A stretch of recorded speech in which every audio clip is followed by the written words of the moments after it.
Welcome to the December meeting of Scottsdale Parent Council. We're going to go ahead and get started. We'll begin with the Pledge of Allegiance.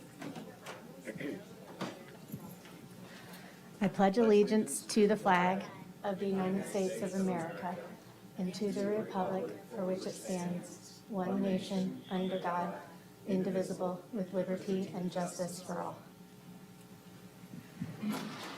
Now we'll have our land acknowledgement. As we gather for this meeting, let us take a moment to reflect on the meaning of place, and in doing so, recognize the various traditional lands on which we live and do our business today. We wish to acknowledge this land on which this SPC meeting is taking place. For thousands of years, it has been the traditional land of the Hohokam, the Akimel O'odham, and most recently, the Salt River Pima Indian community. Today, this meeting place is still home to many Indigenous people from across Maricopa, and we are grateful to have the opportunity to live and work on this land. Okay, so tonight's meeting will begin with our question and answer with Dr. Menzel, and then we're going to hear about National Board Certified Teachers. We have an amazing panel over here. And then we'll have executive board updates, including what's going on with our committees, and we'll finish with announcements from SBC reps. Okay, so if you have a question for Dr. Menzel and you haven't put it in the basket, you can come do so, or after we read the basket, you could raise your hand too. They're all blank cards? No, they're not blank cards. Okay, we'll start with current events. How many? 100 Alex? No. So how many hours or how much time and effort are you spending preparing for the AEL to potentially go into effect? So the legislature has until February 28th to act on overriding the aggregate expenditure limit.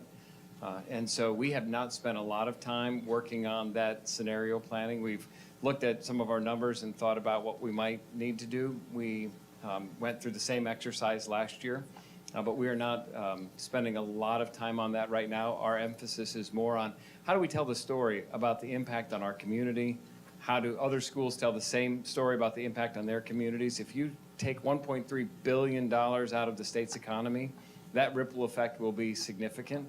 And so it's really about helping our elected officials understand what the impact is if they don't override the aggregate expenditure limit. You might have seen that the governor put some conditions on a special session, which were not conditions at the time they made the budget deal. So that's disappointing. What it likely means is that we're going to have to educate our new group of elected officials in January to help ensure that we can get 2/3 in both the House and Senate to override the expenditure limit. Okay. How do SUSD teacher retention rates compare to the state average or to peer districts? What about staff? And did you see any impact of teachers leaving because of the AEL?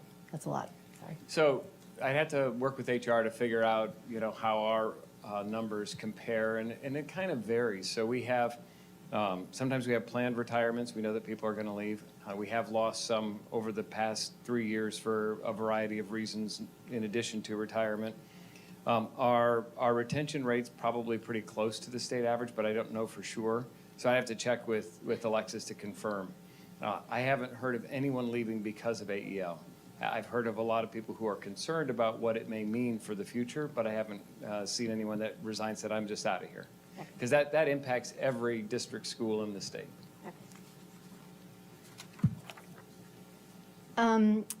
Have test scores been declining in SUSD over the years? So it's a qualified answer. In general, the answer is no, but there was a dip. You remember in 2020, tests were eliminated because of COVID. Then in the first year after COVID, those test scores were lower than the pre-COVID numbers. Last year, in almost every area, our test scores improved. Didn't quite get back to the pre-COVID level in some tested areas, but in others we were very close. And I would say that when you compare with the rest of the Valley, in particular the school districts that are similar to Scottsdale, so larger in size, we were on 14 tested grade levels. We were number 1 in 9 of those 14 tested areas. In another, let's see, 14, 9, 5. There's one area we were 6, and the other 3 areas we were number 3. So when it comes to AASA testing or ACT testing, Scottsdale holds its own. We do very well. I was in a meeting with, actually just having lunch with the Chandler superintendent a month ago, and he asked a question about how did we get our math and English scores where they are, when other people say, well, you should be comparing with Chandler. So there are good things to celebrate and opportunities for improvement all the way around. Okay. Does anyone else have any other questions? That's all that was in the basket. Laura. Well, just based on what's coming up later, how are we encouraging or supporting teachers that want to get their national board certification? So the Scottsdale Foundation has provided funding to support National Board, the pursuit of National Board certification. And then we have within our pay schedule a $3,000 stipend for any teacher who is awarded NBCT. So there's a reward at the end, and the foundation has helped teachers who want to pursue it. Susan, you might have more in-depth knowledge on that.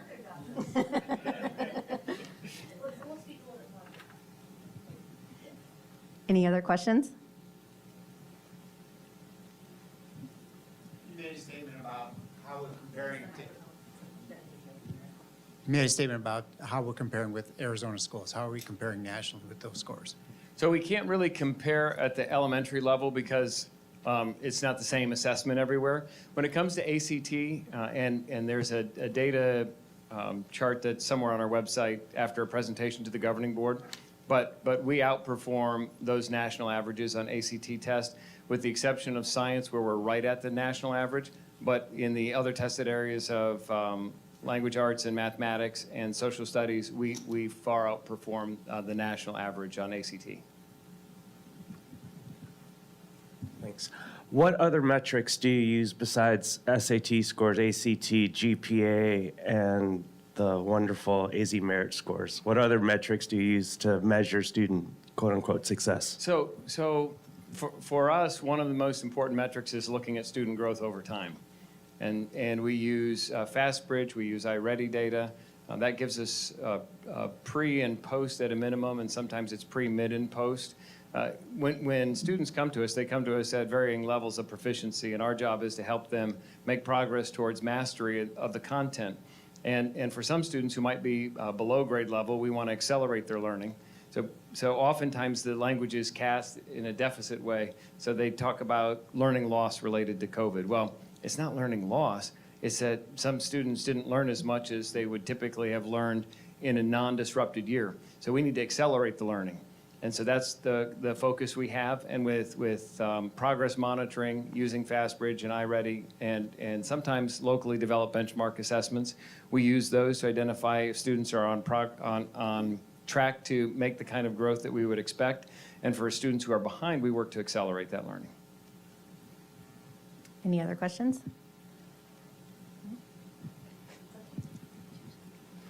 I don't know if I can ask this the right way.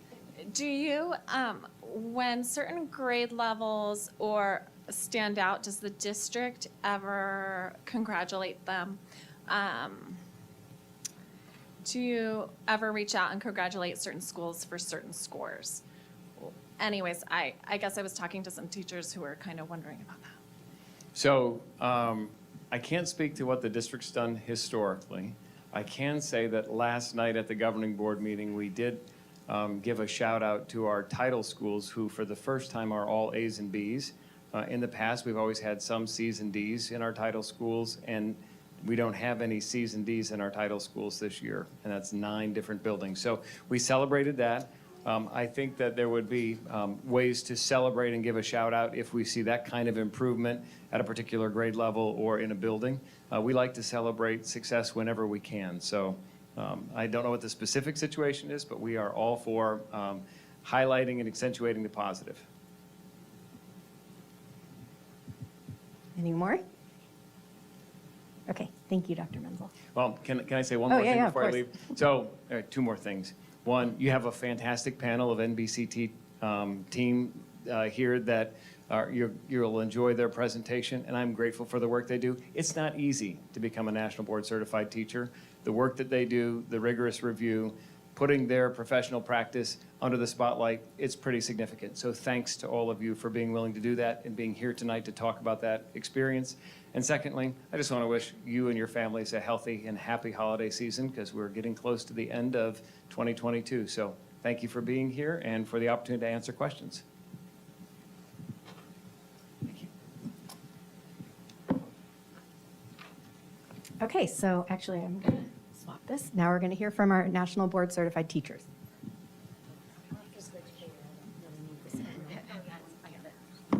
I do need that.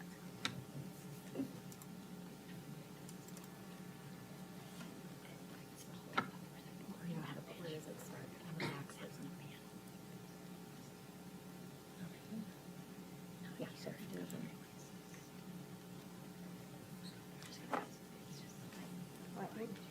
of all, thank you so much for allowing us to be here.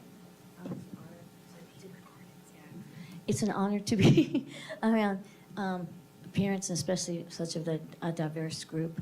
My name is Susan Leonard. I happen to be the lead MBCT for Scottsdale Unified School District. I've been the lead for about 8 years or so now, and it's been a very, very enjoyable opportunity. Before I get started, though, I'd like to kind of get a better feel of the room and kind of what you know about national awards. So, as a teacher, I'm going to say, please raise your hand if you know if you've ever heard of MBCT or national boards. Yay. Okay. Raise your hand if you feel like you can have a pretty clear understanding of it. Okay, fair enough. And raise your hand if you have a child that has had an MBCT as a teacher or currently has an MBCT as a teacher. Love it. Thank you so much for that. I'm going to try this. So it seems like the outcomes I've chosen for tonight would be very appropriate. So we're going to do the what, the how, and the why. What is national boards? How does an educator achieve national board certification? And then finally, why is achieving national board certification significant? So if you could please join me in watching this brief video. Joyce, click on this.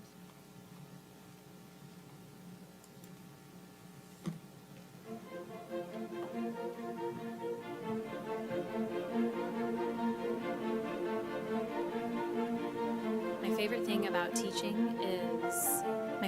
about teaching where a student makes a connection. Seeing the moment where a student makes a connection larger than Every day I themselves. come to work, there's an opportunity. Every day I come to work, there's an opportunity to make an impact.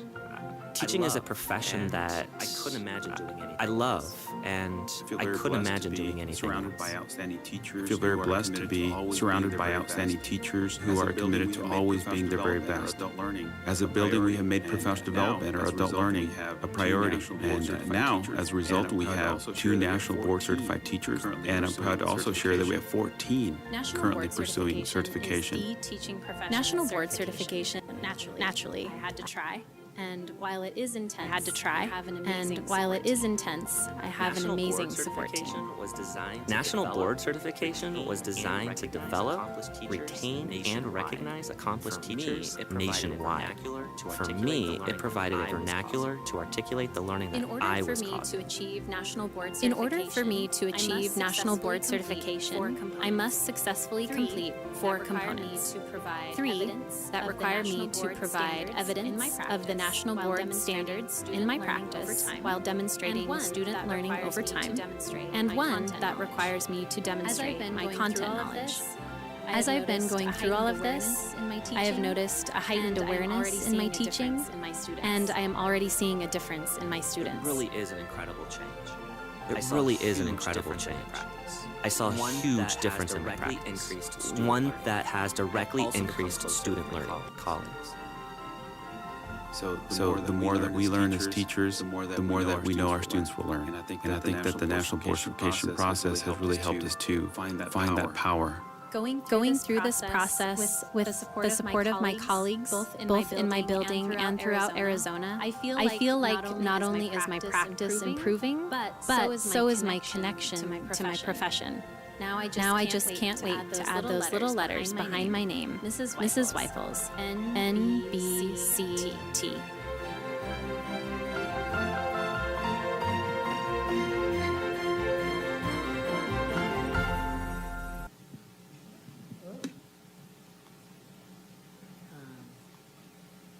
How do I get that? Right here? Help me. Click forward. There you go. Okay. All right. So I love that you asked the question about retention, because now you understand one of the purposes of the national board is to retain. I'm so glad that you asked that question about national boards, because one of the purposes of national boards is about teacher retention. So, but how does a teacher become national board certified? Well, you have to you have to have a BA or BS degree, at least a minimum of 3 years teaching experience. Now, someone in their second year, they can start the pre-can class, which is a prerequisite to becoming a candidate. It helps with funding, but 3 or more years is preferable. Valid Arizona teaching certificate, and a pre-candidacy course, and that can be done through our district. We've done that in the past. It can also be done through an organization called the Arizona K-12 Center, and we are so fortunate in Arizona to have the Arizona K-12 Center. It's kind of a liaison between national boards and our state, and they help with funding and resources and whatnot. And then it is $495 per components. There's 4 components, so we're looking around $2,000. But the Arizona K-12 Center actually got funding from the government, and they help minimize that. And also our district is very kind and helps pay for a component. And they also help us with, based on a number of components that the person the candidate is taking, they will help and give us professional days for writing, discovery, those sorts of things.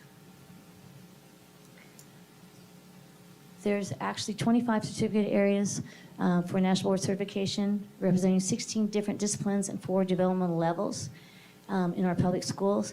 And I want you to understand that National Boards is more than just about the classroom teachers, if you will. It's librarians, CTEs, counselors, etc. Because when an MBCT thinks about a professional learning community, it's far beyond our content. It's far beyond our grade level. And actually, all of you, we consider part of our PLC. So when I think of national boards, I think of a stool that has 3 legs. And to be an accomplished teacher, you must have all 3 of those legs, otherwise the little stool will fall over. So national boards has 3 legs, if you will, or 3 strands. The first one is the 5 core propositions, what we call the WAT book. It's what teachers should know and be able to do. And proposition 1 is teachers are committed to students and their learning. So the basis of everything we do is knowledge of students. And it's far beyond test scores, numbers, those sorts of things. Core proposition 2 is teachers know the subject they teach and how to teach those subjects to students. So does the teacher know their content? Do they know their stuff? And what's in their toolbox? What are their strategies? What are their experiences? What are their resources? Proposition 3 is teachers are responsible for managing and monitoring student learning. So we're looking at the learning environment that the teacher is creating and what type of assessments. Pre-test, post-test, formative, summative, quantitative, qualitative. Proposition 4, teachers think systematically about their practice and learn from experience. In my opinion, I guess the panel can speak to this if they care to, but the power of reflection is so central to be an MBCT or National Board Certified Teacher. And so we're reflecting all the time. What went really well? We want to celebrate that. What didn't go so well, or what and why? Why didn't it go well, and what would we do next time based off of that? And then proposition 5 is teachers are members of a learning communities beyond the PLCs. Just like I said, counselors, school psychologists, parents, you're all part of our learning community. The second leg, if you will, of our stool is the architecture of accomplished teaching. If you go into an MBCT's classroom, you should see this. If you are in there from the beginning of the lesson to the end. And again, knowledge of students. Everything we do is based off of knowledge of students. Then based off of that knowledge of students, you set appropriate goals, appropriate challenging goals. Then you teach to those goals, you assess those goals, you reflect on those goals, and then you set your next set of goals. So when I first started as a candidate, I saw this kind of a DNA strand, okay? Because it's just an evolution. But what I didn't realize is this is showing you the same thing, architecture of accomplished teaching. But this illustration shows the importance between the adult and the student, reaching across. You can still see knowledge of students, setting those goals, teaching, assessment, reflection, setting new goals. The next leg, if you will, is standards. Now, these are physical education standards. I'm a physical education teacher, and so I wanted to show this to you so you understand the difference between, there's a difference between national board standards and our state standards, if you will, for our contents. But one of the reasons I really wanted to show this to you is because this is deeply embedded in Scottsdale. This is something that every physical education teacher across the United States has access to, and it was developed from Scottsdale Unified School District students. What happened is that my students presented at the at the state convention, and we took the standards and then they rewrote them into their own words. Well, the National Physical Education president was there. She liked the idea. She created a task force, and based off of our students' presentation, this developed. And so you see on the left, those are words that our students aren't going to use. You and I are going to use them, but our students aren't use them. But the words on the right, those are the words I use with my students, and they're going to be able to remember those standards and apply those standards. Yes, ma'am. When did this take place? I don't know the exact year, but I'm going to say 7 years ago. Yeah, oh, definitely within the last 10 years. But I'm just so proud of this because our students impacted every other student, physical education student across the United States. I think that's pretty powerful. Now this is an example of, again, my content area, national board standards. But again, the very first standard is knowledge of students. National boards is all about students. I mean, you can see the other thing, assessment, teaching practice, learning environment, things that you've heard previously. Okay. And then there's 4 components. They alluded to it a little bit, but component 1 is content knowledge. It's a computerized test. And it's 45 multiple choice questions and then 3 scenarios that you have to write to. It's a time test. Each one, each part of it is 30 minutes. And it will come up, the prompt will come up, you write to it, and then if the time's out, it goes blank, your screen goes blank, and the next one comes up. There's a little bit of stress involved with that. But National Boards wants to understand that you know your stuff, okay? You know your content. Component 2 is differentiating instruction, and this is student work sample. You know, they want to see how we assess, how students react to that, and then how do we react based off of their work. Component 3 is teaching practice and learning environment. We have to actually videotape ourselves in the classroom. And there's a lot of, oh, I sounded kind of silly. Or, oh, my hair didn't look very good. Or, you know, you just got to get over that. Because it's not about you. Again, it's about the students. And in the videotapes, we are in there a little, but we're not the stars. The students are the stars. And in the videos, I think one of the biggest and strongest source of evidence is the students' comments. And then component 4 is effective and reflective practitioner. So personal and student goals, utilizing the learning community. So basically, the candidates have to set a professional goal, and then they have to set one for the students. And it can overlap. But again, a lot of times those goals come from the community, from parents. For instance, if I did a parent survey at the first of the year, and you came and the feedback you gave me was that, well, you know, you're a pretty good teacher, Ms. Leonard, but let's work on our communication. How can we do that? So maybe because of that feedback, I create the goal for component 4 that I want to improve my communication with parents. Because of the survey, I'm going to improve my communication with parents by creating a website or a newsletter, that sort of thing. Okay. And so on the benefits of National Board Certification, you know, check out the research. It's over time and so many studies that students of MBCTs do better. It's about 1 to 2 months increase. And then especially in low income, it's a greater increase, learning increase. Teachers improve the practice. Again, that power of reflection. Board certified teachers are often given opportunities to have an impact beyond their individual classrooms, such as you're giving us that opportunity tonight to share our voice, and we so appreciate that.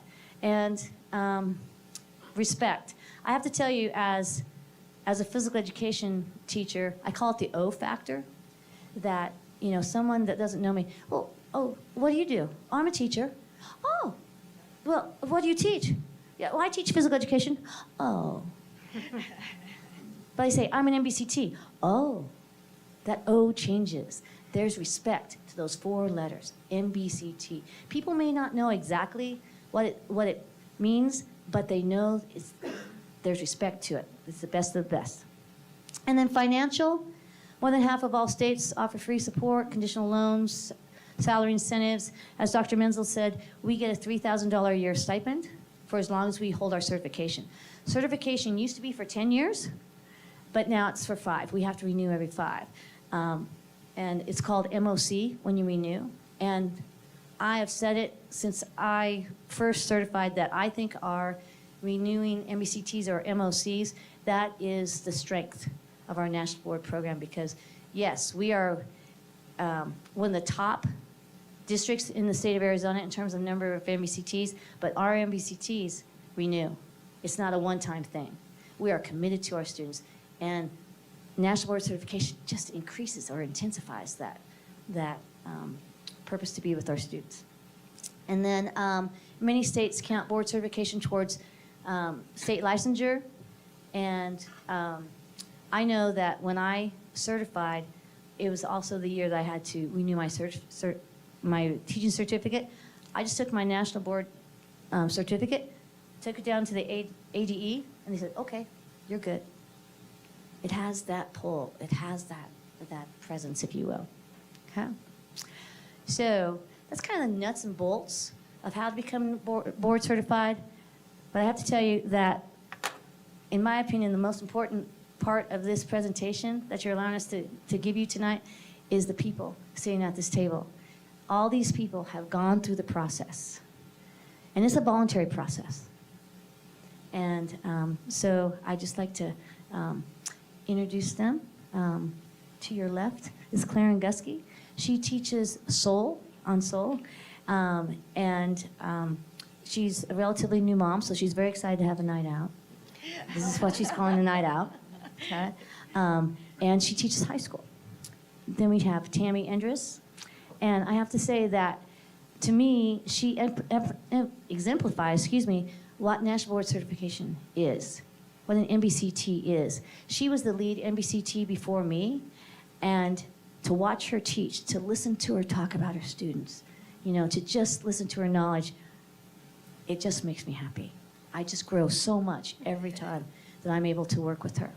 We have Janelle Perrin, which is a new person to our district, and an MBCT, and actually the 2020 top 10 Arizona Teacher of the Year with all subject areas. Yes, I would clap for that. Amazing. We are so fortunate to have her. And then we have Mr. Kyle Bragg, 2021 National Elementary Physical Education Teacher of the Year. So, this is going to be a little bit of our why. And so, would you please share where you teach, maybe how long you've been teaching or being an MBCT, and then tell us, why did you even choose to undertake this process in the first place? Whoever wants to start. All right, my name is Claren Gusky. I am an SUSD alumni, so I went through the Scottsdale district. I've moved around a lot. My husband is in medicine, so spent a couple years in Oregon teaching on the West Coast, and then we moved out to Hartford, Connecticut. I spent a couple years teaching inner city out in Hartford, and then moved back to Scottsdale. and taught at Chaparral for a couple of years. And like Susan said, I'm new to Seoul within this year. And when we moved out from the East Coast, West Coast education is very different from East Coast education. And so there were a lot of practices I was putting into place based on the things we were doing in the charter school I was working at previously. I was running a lot of reports. I was looking over data, comparing my students with students at the high school level. Specifically, I teach math. I don't know if you said that, but course-wise, other teachers in my school, how their students were performing at various levels compared to how my students were performing. It was a very competitive environment on the East Coast. You always wanted to know that your data was comparable to the data of the teachers, not only in your school, but in the other schools across the district or the network of where I was teaching. So I was very used to this mentality of like, how do I measure up and how do my students measure up to the education of the students that don't have me or that do versus. So I kind of went into teaching in Scottsdale with a mindset of, I'm already doing this anyways. I found out that the governor had funded the AZ K-12 Center for National Board. I'd never heard of the process before. It felt like a lot of steps I was already doing, and I was very intrigued to find out where my gaps were as a teacher. Rather than always focusing on student data, this added the component of what is it that I'm doing that can continue to further reflect my own growth. So I added that in the year I actually started in Scottsdale. And that's what you asked me, how I started? Okay, that's why the process was appealing. I'm Tammy Andreas. I'm a first grade teacher at Cochise Elementary School. And I came to National Board certification this was quite a few years ago. I certified the first time in 2010, and I had actually only been a teacher for about 10 years. Prior to that, I was a programmer and a systems analyst at Tucson Electric Power, and decided to take a few years off when my youngest child was born, and then decided to become a teacher. So I went back, got my post-bac in elementary education, and taught for about 10 years in the district, and I started to get a little disenchanted with the profession because I felt like what we were being expected to do was not always best practice. And so at that time, we had a program called Career Ladder, and you had to do a study and reports, what they called it a SPAR at the time. So some National Board Certified teachers came into one of our staff meetings and said, if you would like to take a National Board pre-candidacy class, you don't have to write the SPAR. And I said, okay, I'm in, I'm gonna do that. And that changed the course of my teaching forever. It was a year-long pre-candidacy course, and they are required, by the way, because teachers really need to get a beginning understanding of what it is that they're going to be getting into before they agree to try the process. So that's pre-candidacy. And that did change the trajectory of my teaching, because I thought, okay, this is best practice. I'm looking at these national board standards that are so in-depth, as Susan was showing you, for each of the different certification areas. They are so in-depth, they are best practice. I'm a first grade teacher, so child development is super important, and it just incorporates all of that along with the academics. And so that's what brought me. Hi, I'm Janelle Perrin. This is my first year in Scottsdale. It's my 31st year of teaching. And I first certified in 2007. And really why I certified or really started that process was I'm an adapted physical education teacher. And I was looking for that opportunity to better understand that connection between special education and physical education. And so I certified in exceptional students, and it really gave me that opportunity to not only grow and refine my practice, but really look how I can connect those two areas to best serve my students. I'm Kyle Bragg. I'm at Anasazi Elementary, a PE teacher there. And I think mine's pretty simple. I just wanted to be better, and I wanted my students to be better. I've been cut twice for budget cuts. I knew this would greatly impact that, and hopefully that never happens again because of this. But I think my students just deserve it. They deserve an accomplished teacher.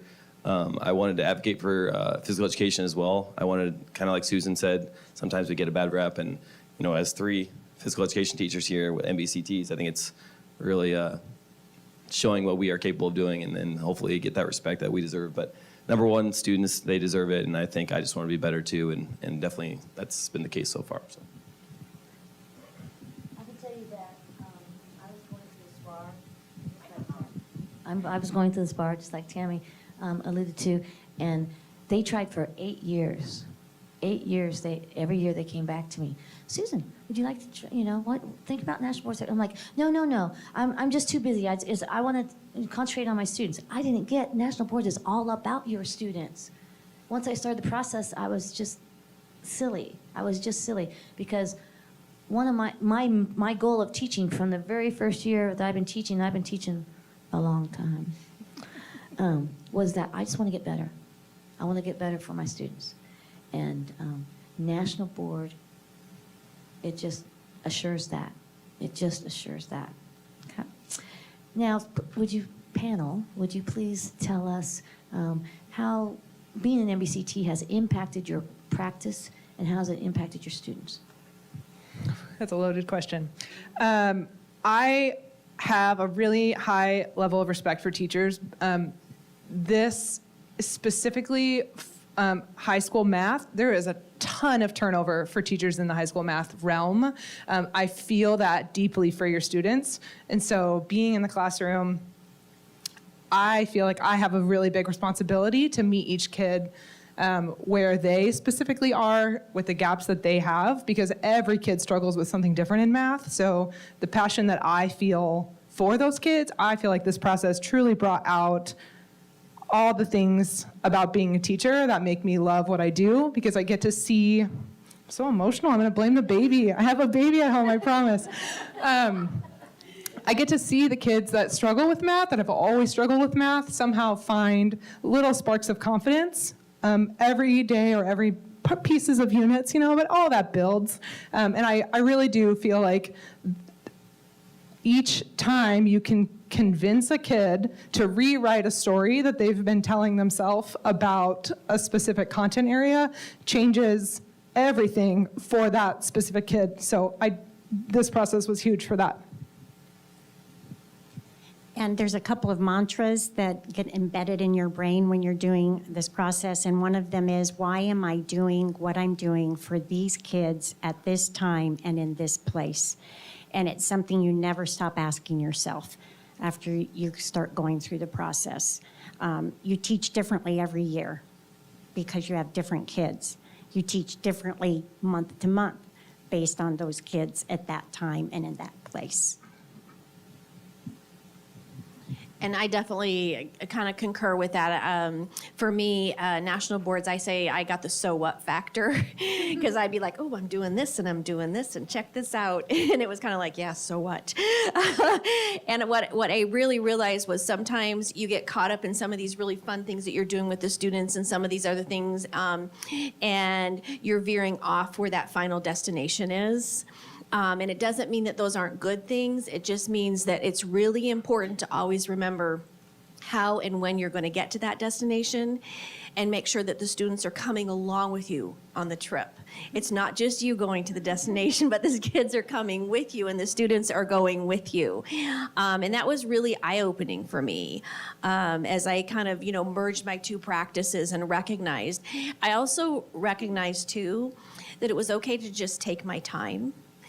And I didn't need to rush in teaching. Sometimes we feel like we have to do so much so fast.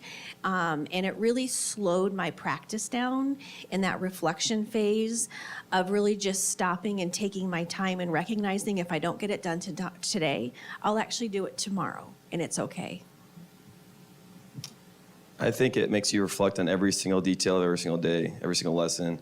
Why did you pair those kids together? Why did you demonstrate the way you did?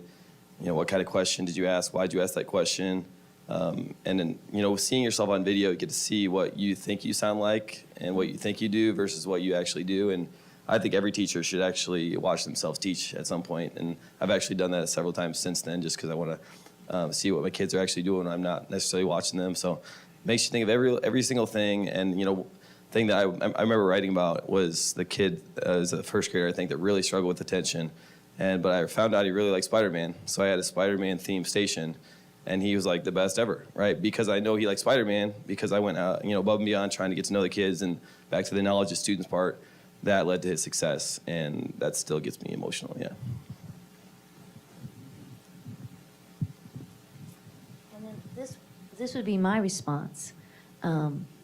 So assessment, I learned how to show evidence of student growth. My assessments became stronger and more purposeful.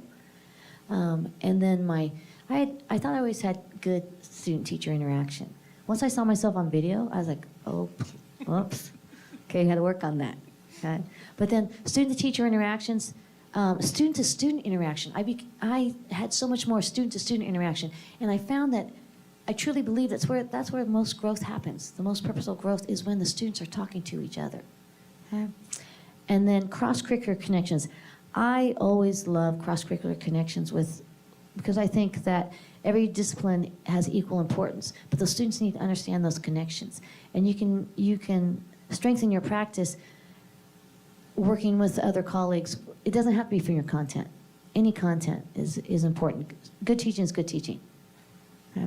And then I have definitely a stronger pedagogy, but I just want to continue to grow. That's my mantra, continue to grow for myself and for my students. Okay? So, MBCTs. This is a process that could be up to 5 years, actually, to get certification. And the reality is that the first time that you do it,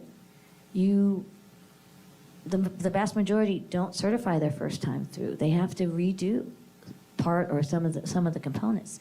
So they have to go through that. Okay, I'm a pretty good teacher. Yeah, I'm going for this national board thing. I didn't make it.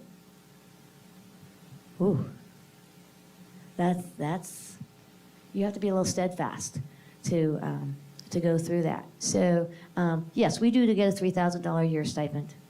All right, but was it worth it? Yeah, I definitely feel like it was worth it. I think teaching evolves, like was said before. I think every year is different, every month and every unit is different.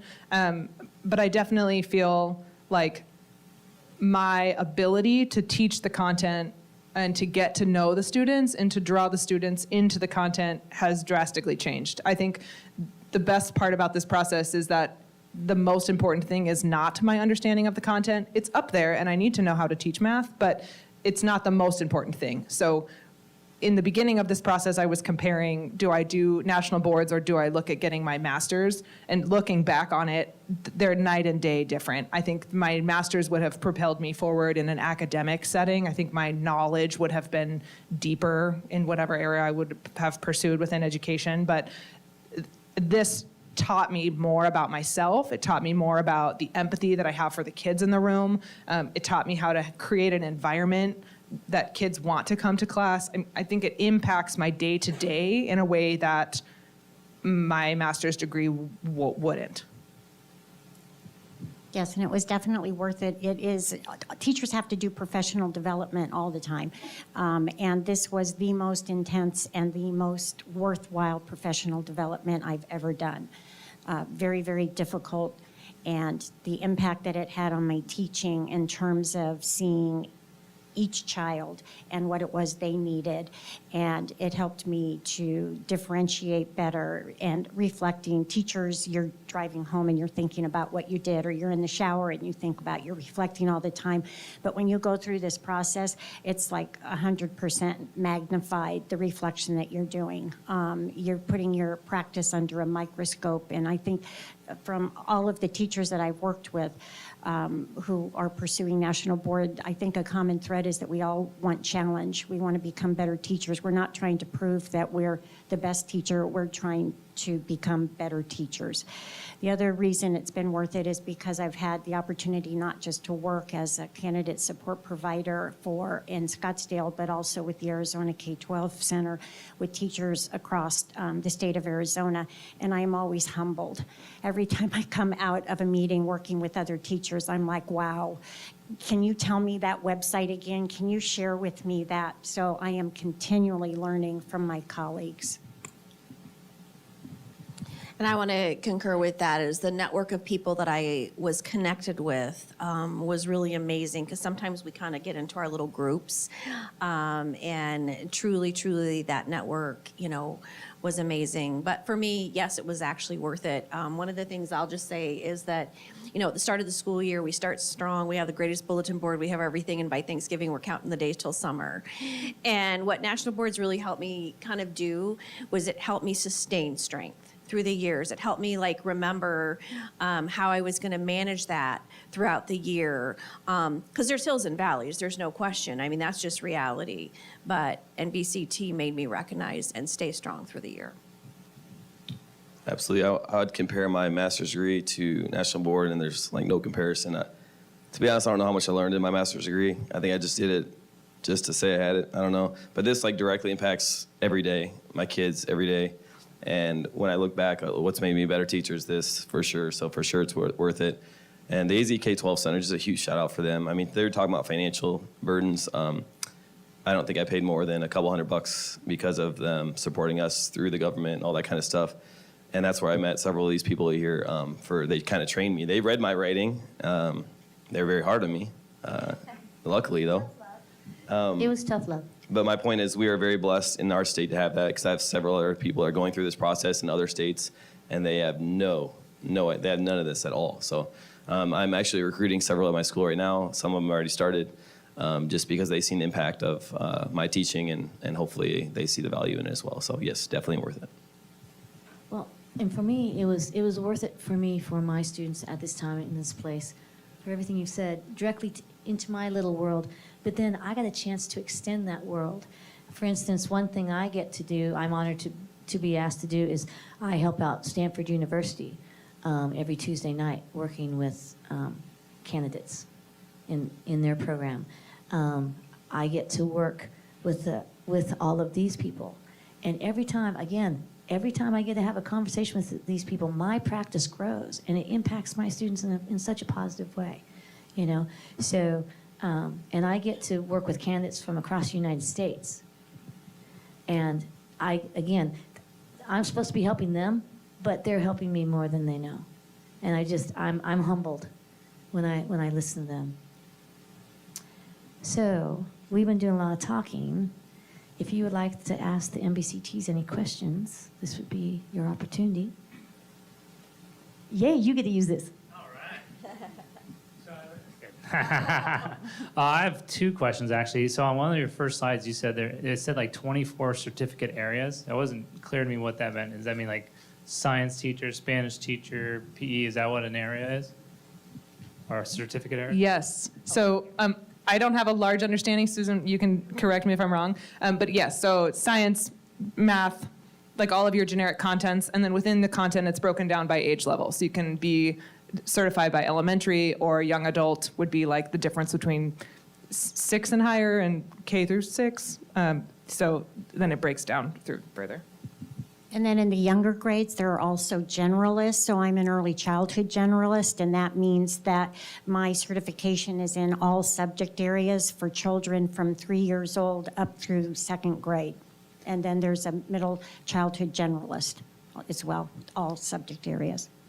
Okay, yeah, that's similar to the part 2 one I had, because you said every certification is for 5 years. But if you switch your role as a teacher, maybe you go from elementary to high school, do you have to recertify sooner than that because it's a different content knowledge you'd have to show proficiency in? Yes, and let's say that a teacher goes to administrative level, then what they have to do is borrow a classroom, because they got to show their teaching chops. There's no shortcuts here. You're an administrator, so what? How does it impact the kids?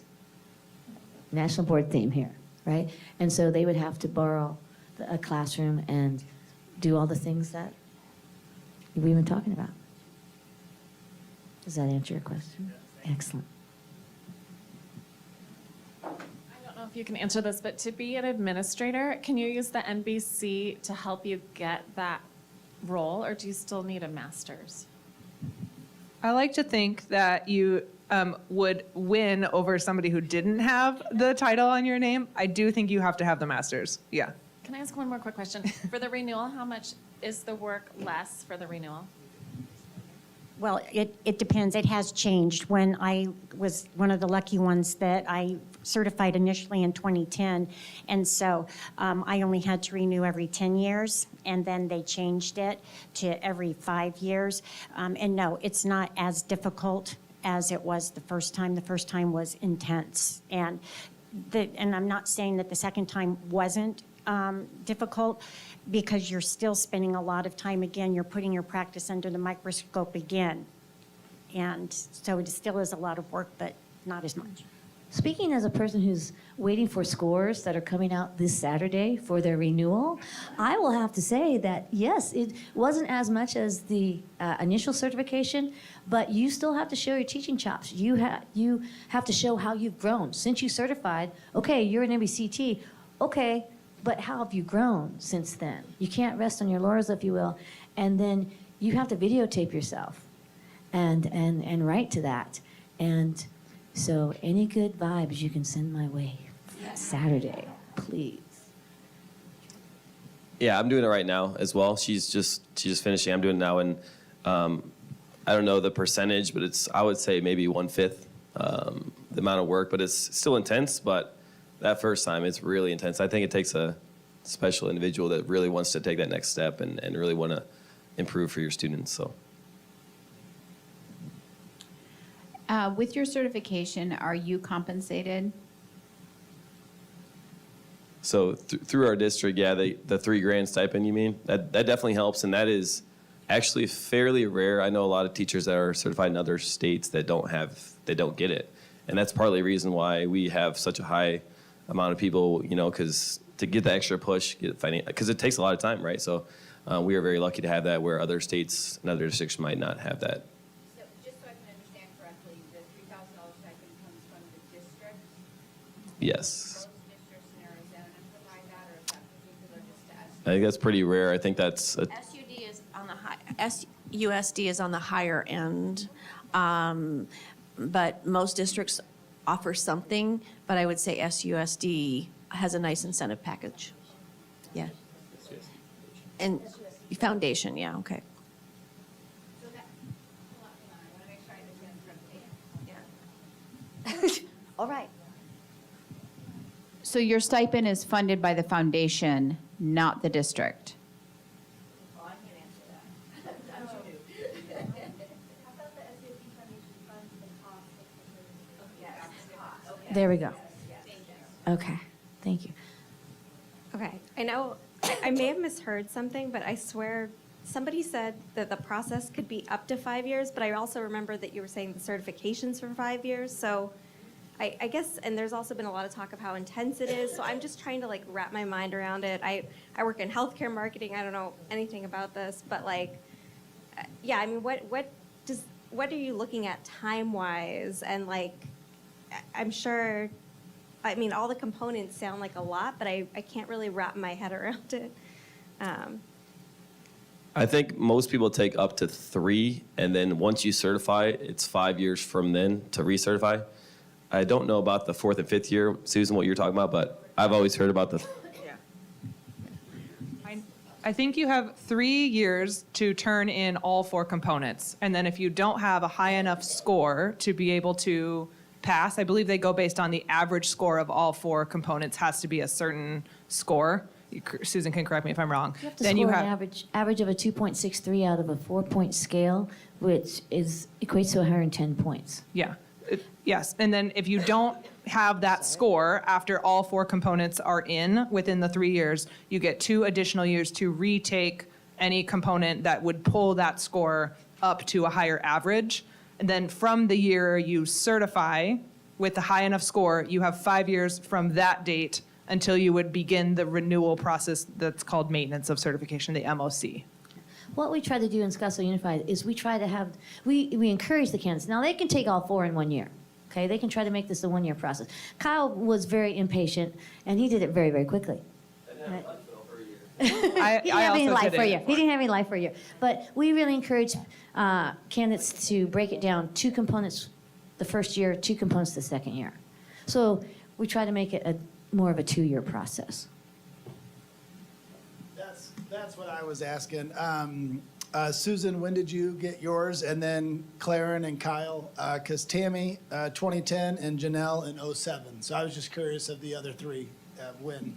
Great question. I started in Scottsdale. We moved to Arizona in 19, so it was my first year in the district for the 19-20 year, and I did all 4 in 1 and certified in 2020.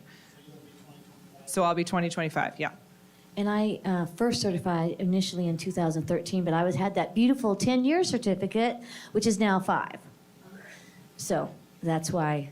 And you have a 2-year window in which to renew, and at the beginning. So if I don't renew on Saturday, people, I get a second chance. I don't want a second chance. But it doesn't shorten the length of my certificate. It still extends another year. So in essence, I get 6 years, if you will.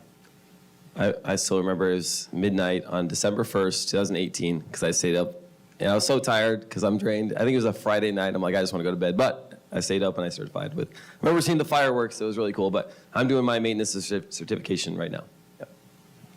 So I can add a comment to your question. I'm sorry, I don't know your name. My name is Jennifer.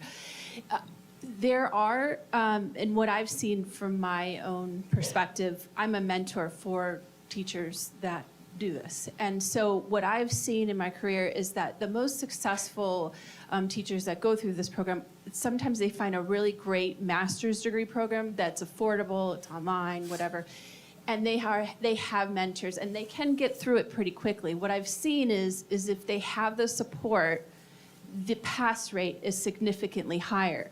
So it's really important for these teachers to look at whatever program they're looking at to say, okay, what's their pass rate on the first go? And some institutions have a really great rate. So that's my 2 cents on that. Well, I just want to brag about Scottsdale Unified School District just a little bit, because in terms of the rest of the state, we have a very, very strong certification rate. And I happen to be a CSP, candidate support provider. Tammy alluded to it, and so is Claren. We are very hands-on with our candidates. They all have my personal cell phone number. They can call me anytime, even if it's just, Susan, I don't know if I can do this. It's okay. It doesn't have to be about content, okay? We get just as invested as, I think, the candidates, but we have monthly cohort meetings, and so we support them that way. The Arizona K-12 Center also has online and in-person, they're called Coaching Saturdays, where it's an intensive day where you can work with an MBCT in your certificate area. And actually, I think that is the key. We are pretty diverse so that we can have our candidates work with someone in the same certificate area. I'll be straight up here. I wasn't going to share this, but I am.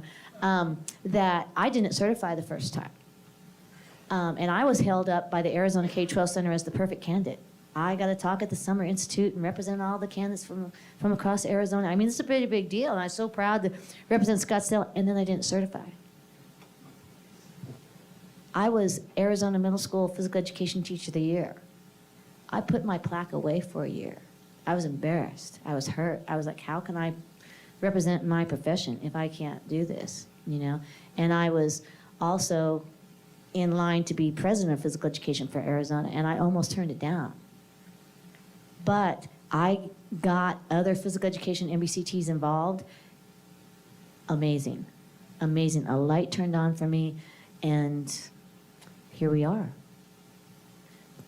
Sending good vibes for Susan Lerner on Saturday.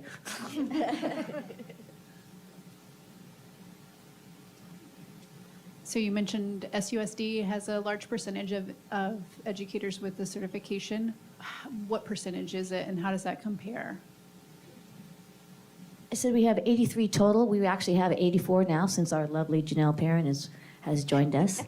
We have a very large percentage compared to other districts. There are other districts that, for instance, we have a strong group of MOCs this year, hopefully renewing, and we may have more people renewing than other districts have MBCTs total. So that's where I would go with that. Susan, I was just going to ask if you know current numbers on pass rates, because I know way back when I did it the first time, the national pass rate was less than 50%. Well, the first time. For the first time, right. And then for when you renew, it's up to 98. Yeah, renewing is very, very Something high. like that. It's about 98 percentile But last year. The reason Last I year. asked that is because the pass rate in Scottsdale is significantly higher than the national average. And a lot of that is because of the support the district gives us. I can tell you that I work with districts from across Arizona, and Scottsdale gives us so much support compared to other districts. Like I said, giving us professional days, allowing the CSPs to have a space. This is one of our spaces that we use working with candidates once a month. It's just, and the $3,000 a year stipend is huge. Like Kyle said, some districts don't provide anything. $3,000 a year, as long as you keep your certificate up, yes.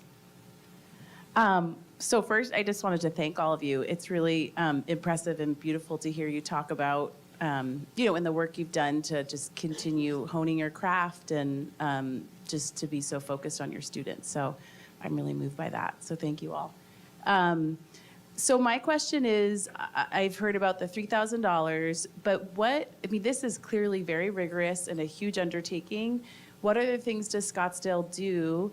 Do they provide you professional learning time? Do they help you carve that out? And what are they doing now? And in your mind, are there any other things they could do that would make it more accessible to more teachers? Because it's really clear that obviously we have a great number who are doing it, but the more, the better. So what other things could help even more? Yeah, there are monthly cohort meetings, like Susan was saying. So we use this building for anyone going through the process or interested in information going through the process to come in. They do, what do you call it? Professional days, is that what they're called? One per component. So if you're gonna do 2 components per year, you'd get 2 days of writing time to step away from the classroom with a sub to come in, and so you could finish writing. I actually think it might help to have a little bit more in terms of professional days. Would be nice. Yeah.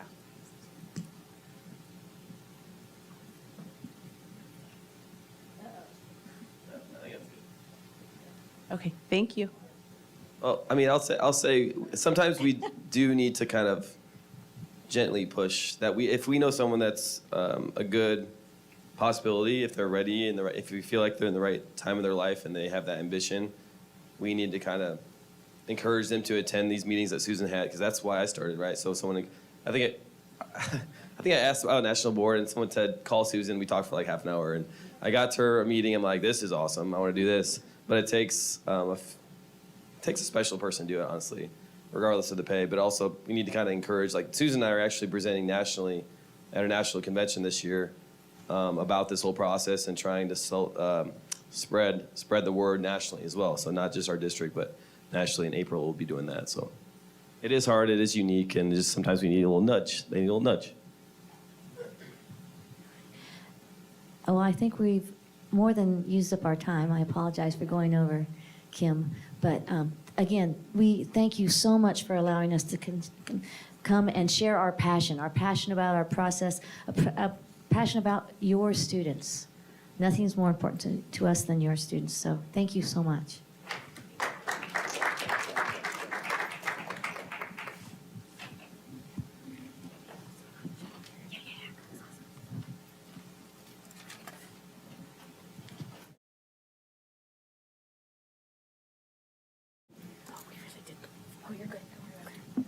Okay, so we're going to have a few quick executive board updates, and then we'll be all done.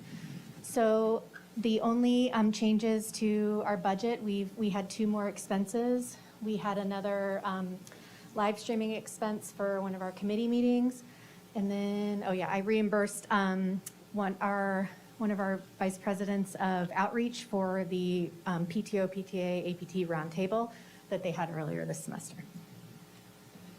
Okay, so I want to let you guys know, also earlier this semester, one realty group did a drive for hygiene items, and they wanted to share the items with us, with SPC, and then they also shared them with the United Parent Council, which is our peer organization in Paradise Valley Unified School District.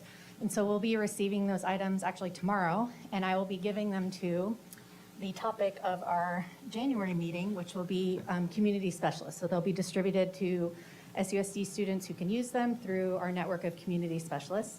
That's the topic of our upcoming meeting in January, which will be January 18th next year, 2023, right here in this room, and it'll be 9 o'clock in the morning. Okay, we have a few committee updates. The Special Education Committee had an event here last week on SUSD services. Their next meeting will also be in January, also on the 18th, but in the evening in this room. And the topic of that meeting is going to be the transition from the PANDA program to kindergarten. And Karen, do you want to give an update? You want me to do it? Sure.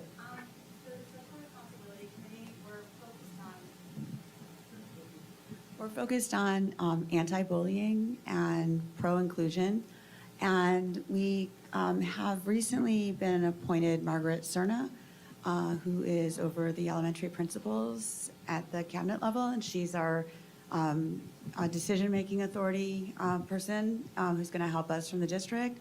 We've also had Shannon Cron working with us, and it's very powerful that we have both of them because Shannon Cron is student services. So we've got kind of the academic and the emotional side.